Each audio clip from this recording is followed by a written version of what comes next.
What's up, Titans fans? It's your boy CD back again with another episode of Titan Up Today. Today's show is all about the recap, and I'll talk to you guys in detail about how the Tennessee Titans beat the Baltimore Ravens on the road this week to become 7-3 and still tied atop the lead of the AFC South. We'll go into those details as well as talk about the AFC conference. How's it look now after 11 weeks of NFL football? It has come to conclusion, but no need to delay. Let's get down to it.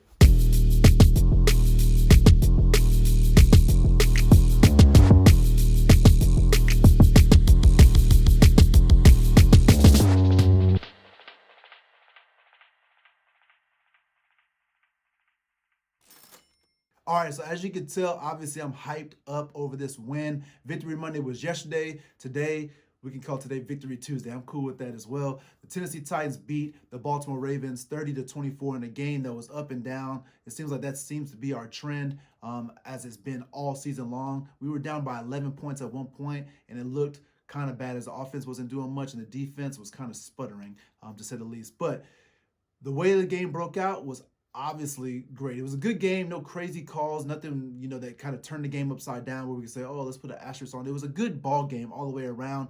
Their offense, not what we thought we would see. This is a MVP, Lamar Jackson. He's the guy last year, just put up all kinds of crazy numbers on offense. He has not been that guy this season, and it kind of went into this week's matchup against us. We'll start off with the Baltimore Ravens passing game. As you can see here, Lamar Jackson, again, not too nice with the football this week against us again, as we beat them last time in the division round of the AFC playoffs. Looked somewhat the same. He was 74.8 at the quarterback rating. 58.6% of his passes were completed, 186 yards passing, 6.4 yards per attempt, only one touchdown, and that one interception by Amani Hooker. We'll talk about that a little bit later. But overall, the pass game for them just was nothing. We already know what they want to do. A lot of short stuff. Every once in a while, they took a couple shots. Who did he throw to? Well, Mark Andrews. We've had issues with tight ends all season long, and this was no different. Mark Andrews had 5 receptions, 96 yards, 19.2 yard average, 1 touchdown, and 2 explosive plays. Whenever he did take chunks, there was a third down, and I think like 14 or something like that. Chunk play down, right down the seam. We got mixed up in coverage and gave up like a 20-something yard pass play to Andrews. He got loose, to say the least. He got loose, but we could not contain him completely, but we did contain the rest of their passing options. The next guy on their statistical sheet that was next up in wide receiving yards was Des Bryant. The old man had 4 receptions, 28 yards, 7.0 yards per catch, 0 touchdowns, no explosives, and also Willie Snead had 3 receptions, 23 yards, 7.7 on the average, no touchdowns, no explosives. So the pass game was really one track. They did throw a couple times to a Marquise, but nothing came out of that. Hollywood Brown was not too much Hollywood, and although he did flash his speed, and there was a time where he could have gotten us deep, Lamar Jackson did not make the pass. And I will say too, the naysayers about Lamar Jackson, they say that, hey, he can't throw the ball and all these things. And he did very well last year, but he has definitely regressed in my eyes to this point in time. Nothing against him. I think that he's a great athlete, more of a running back or a wide receiver probably. But right now I'm not seeing the quarterback. And obviously he can't win a big game for sure. That's just looking at them. But I'm not going to smash on the Ravens. That's them. That's their quarterback. That's their team. Let's get into their running game. So Lamar Jackson, obviously a quarterback, but he also plays running back from time to time. But their main running back this game was J.K. Dobbins. Number 27, again, looks just like Ray Rice to me whenever I watch him. But 15 carries, 70 yards, 4.7 yard average, 1 touchdown. I will say this as well. You kept seeing J.K. Dobbins say, hey, feed me, give me the ball more. And a lot of running backs, a lot of players say that. But I feel like he's really saying, give me the ball more. With only 15 carries in the game on a team that's very run heavy, run first, only having 15 carries, I think he probably needs more. Maybe could have done more against us. Who knows? But their second running back, who also plays quarterback, Lamar Jackson, as we expected, he had 13 rushes, 51 yards, 3.9 yards per average, that's worse than what a running back would get. We held him down. Definitely held him down. No touchdowns, no explosive runs, and kept him in the pocket. it was good. We played well. We did what we were supposed to do. Jayon Brown was the guy who was in charge of that. Obviously, he went down, and we'll talk about that a little bit more. But next up, our offense, whenever it came down to running the ball, obviously it started off slow, and I mean dirt slow. At halftime, I believe we had 13 carries. Derrick Henry had 13 carries for like 37 yards, something like that. It was not what we were looking for. At the end of the game, though, as we wore down the defense as we expect to do, 28 carries for Derrick Henry. King Henry had 133 yards, 4.8 yard average, 1 touchdown, and 2 explosive. One of those explosive runs was the game-winning touchdown. As you can tell, that the Ravens wanted no more of the Tennessee Titans and the Tennessee Titans run game towards the end of that matchup. Our number 2 running back, we could play the same game as Lamar. Our number 2 running back was Ryan Tannehill. Tannehill had 4 rushes, 35 yards, and averaged 8.8 yards per carry. Had that 1 explosive run for 20-plus yards down the right sideline, showing off a little bit of moves. He used to be a wide receiver, so he does have that speed way deep down in his bag, but he used it just a little bit this game up against the Ravens.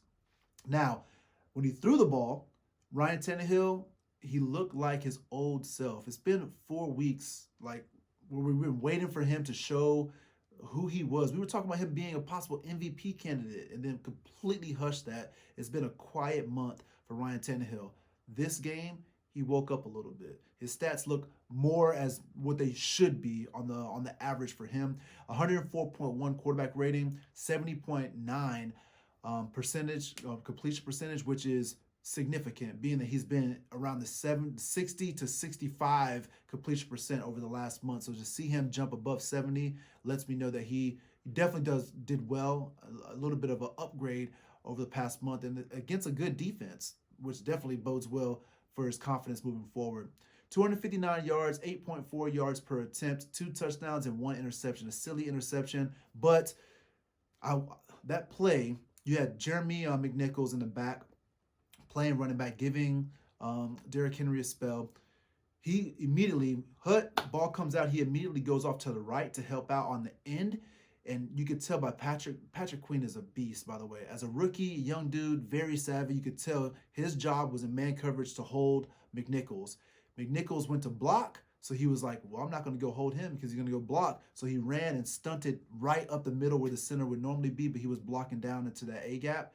And wide open, ran straight at Tannehill. Tannehill obviously sees him in his face, rushes the throw, boom, interception. So like it was a I say a silly pass, but you could tell that he was rushed, that he didn't want to have to throw that ball the way he did. Jeremy McNichols has to pick up that block and be in the correct position to stop Queen from coming in and putting pressure on our quarterback. But all in all, the pass game still worked out. Corey Davis showed up as a number 1 receiver, 5 receptions, 113 yards. That's 22.6 yard average. No touchdowns, but he did have the 2 explosive plays. And that last drive, it seemed like it was his drive, making huge catches down the sideline, moving the ball forward to get us in position to allow number 22 to break off that big run to win the game. Now, our number 2 wide receiver is an absolute monster. You see him, he kind of has these moments, but A.J. Brown, give you the stat line, 4 catches, 62 yards, 15.5 yard average, 1 touchdown explosive play. So going back, because there's good and bad in this, we'll talk about A.J. in a second. The play before that, it was 2nd down and 2. And I talked about this on the post-game reaction immediately after the game.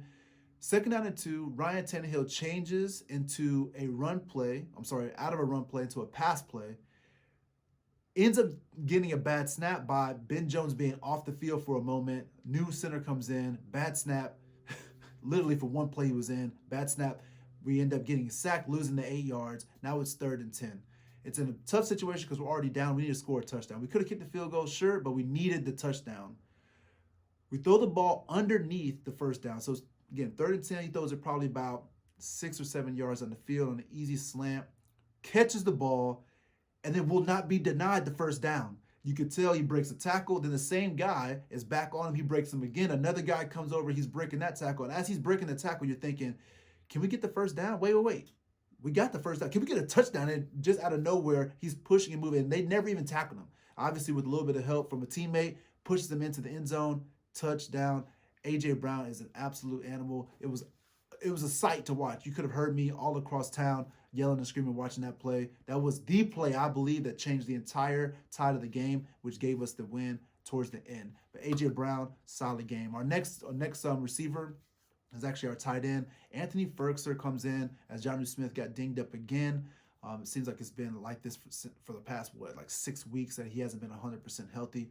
Ferkser comes in, 4 receptions, 33 yards, 8.3 yards per reception, no touchdowns or explosives. And Jonnu Smith actually did have a stat line, 4 receptions, 20 yards, that's 5 yards on the average, and he did have that 1 touchdown early in the game, but no explosive plays. Now, Patrick Queen, as I told you guys before, in the preview of this matchup, he was the guy to worry about. As a rookie, he's like the next coming of Ray Lewis, it seems like, but he's much faster, much more athletic than Ray, but he's all over the place. This game, no different. 9 tackles, 3 solos, no sacks, but he did have a quarterback hit. That was the hit that he put on Tannehill to cause that interception.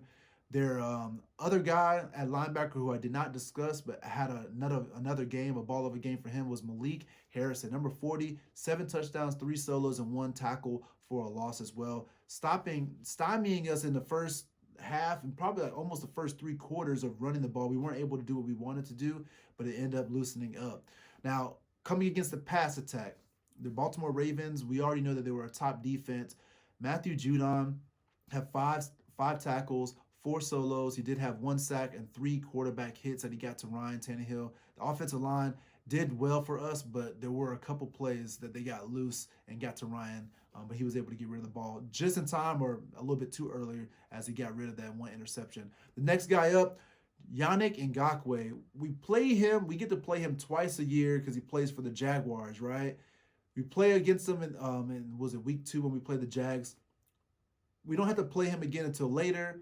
No, he ends up getting traded to the Ravens. Now we get to play him a little bit early, so he knows us. He's a foe that we definitely are more than aware of his talents and abilities.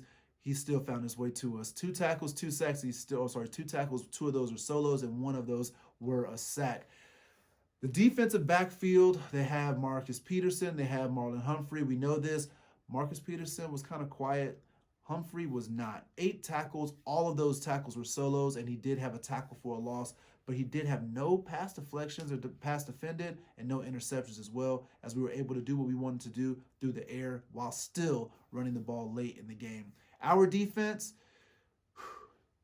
Jayon Brown, we love you. We miss you already.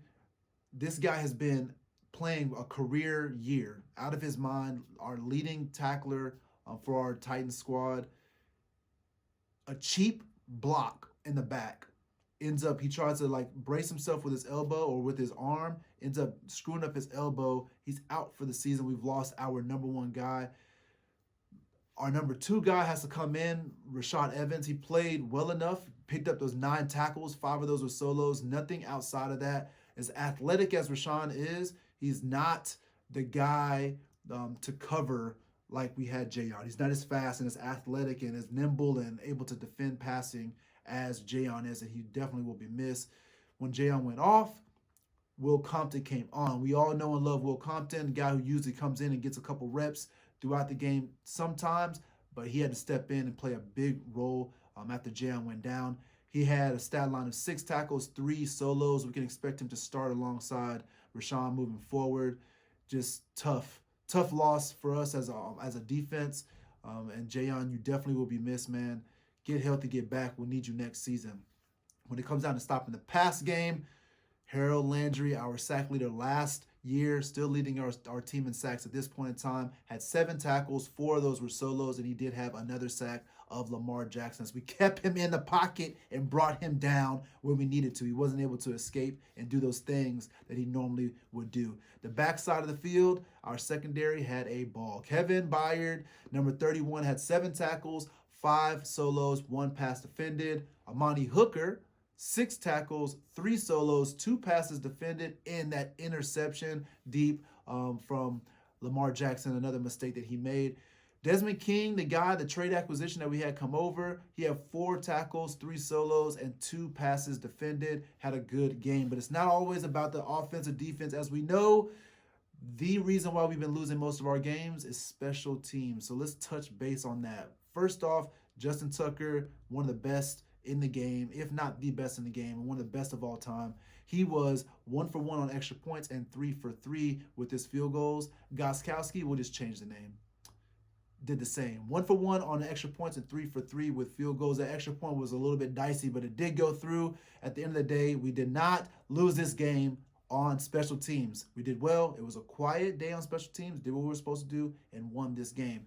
But overall, it's a team sport. So the team, the Baltimore Ravens, looking here at the statistics, third down conversions, they were 9 for 15. That's 60%. And on fourth down conversions, they didn't have to go for it, so they didn't convert any. Total plays, they had 63. Total yards, 306 yards total. Red zone efficiency, they were 1 for 4, which is 25% of the time they scored a touchdown. Turnovers, they had 1. In time of possession, 31 minutes and 6 seconds. As you can see here, there's only 1 bold because that was the only thing that they led in. For us on the other side, we did damage on the field as a team. It was great. Third down, we were 5 for 12. Not great. But that was the one thing we've been having issues with is converting on third down. But this time, no different. Third downs, 5 for 12, 41.7% were converted. Fourth down, we did convert a fourth down. We were 1 for 1 on that, 100%. Total plays, 68. Total yards, 423. We looked like that offense that we know and love earlier in the season. Kind of had a flash to come back, and hopefully we carry that going into next week. Red zone efficiency, we were 40%, as we were 2 for 5. I'd like to see more touchdowns. Too many field goals in the red zone. Definitely more touchdowns. Run the ball, you guys. And turnovers, we had 1 as well, tied with them. So we'll remain +1, +10 when it comes down to it. The time of possession, 33. Solid. I think it might be the first time we won the time possession battle all season long. Running the ball helps. Converting on third downs helps. We played extremely well. All in all, let's jump into the AFC. Let's see what the AFC looks like now after our Tennessee Titans beat the Baltimore Ravens. What does the AFC look like? So right now, as you can tell, the AFC still has those Pittsburgh Steelers undefeated at 10-0, holding down the number 1 seed at this point in time. Kansas City is 9-1, losing only to the Raiders. The Bills, Colts, and the Titans, along with the Browns, are all stuck there at 7-3. It's really tight. A lot of that will be broken up over the next couple weeks. Definitely next week as we play the Colts, we will definitely have to be 8-3 and push down those Colts and make them 7-4. Now let's press on to the AFC South. What does the AFC South look like? AFC South, after this week, we still have that tie at the top. The Colts technically in the lead at 7-3, tied with us at 73. Their division record is 1-1. Ours is 2-1. The Texans still a ways back, but still kind of scary. All the same, the Texans are 3-7. Their win position is 300. Their division record is 2-1. Jacksonville Jaguars are still 1-9, way in the bottom, and we'll start off breaking down the rest of their season moving forward. Jacksonville Jaguars have lost now 9 games in a row. Week 10, they lost to the Packers, and this week they lost to the Steelers 27-3. Next week, they got the Browns, followed by the Vikings on the road, and then they play the Tennessee Titans. All early games that you can see here on the right-hand side, and then they'll finish off 15-16 this span, going against the Ravens and the Bears. Hopefully they can win 1 or 2 of those games, as I know some of these fans are probably hoping that they could turn around, because right now 9 losses in a row is not a good look. Houston Texans, as you can see here, up and down. Week 10, they did lose to the Browns in a sloppy game, low-scoring game. But week 11, this week, they pulled out the guns and beat the Patriots at home 27-20. And week 12, moving forward, they got the Lions this week on the road. Then they play the Colts and then finish this stretch of week 16, playing at home against the Cincinnati Bengals with no Joe Burrow. Man, that's a crazy injury. Next up in the division is the Tennessee Titans. We played the Colts just a week and a half ago, it seemed like, right? The Colts beat us 34-17. The Titans win this week against the Ravens in overtime, 30-24. And moving forward, just as fast as we just lost to them, we get to redeem ourselves this week as we play the Colts on the road. Then we come back home to play the Cleveland Browns, then back on the road to play the Jags, come back home for the Lions, then back on the road for Week 16 against the Packers in prime time at Lambeau Field. And to round off the AFC South, the Indianapolis Colts in Week 10 again beat the Titans 31-17, and this week beat the Packers 34-31 in overtime. That was a crazy game. The Packers had that in the bag about 2 or 3 different times, and they gave it back to the Colts, and the Colts definitely took advantage of that, getting the win. This week, the Colts play the Titans. It's going to be a big game. Moving on to Week 13, they'll have a road game against the Texans. There's another road game against the Las Vegas Raiders. Come home against the Texans again. And then Week 16, they'll be on the road to play the undefeated Pittsburgh Steelers. Will they be undefeated still at that point? Who knows? If they are undefeated, I would say the Indianapolis Colts definitely have a chance of knocking the Steelers off that pedestal. Again, if you like this episode or any other episode in the past, click the like button, subscribe if you haven't subscribed yet, and click that notifications bell. Get notified the next time that I upload the next episode of Titan Up Today. The next time you hear from me will be on Thursday whenever I bring you the preview of the Tennessee Titans going on the road to play the Indianapolis Colts. Both teams 7-3, both teams fighting for their playoff lives all the same, trying to win the AFC South. This is a game to watch, and my preview will be the preview to watch. Join me, but before you get to there, I got a question for you. Why tighten up tomorrow when you could tighten up today?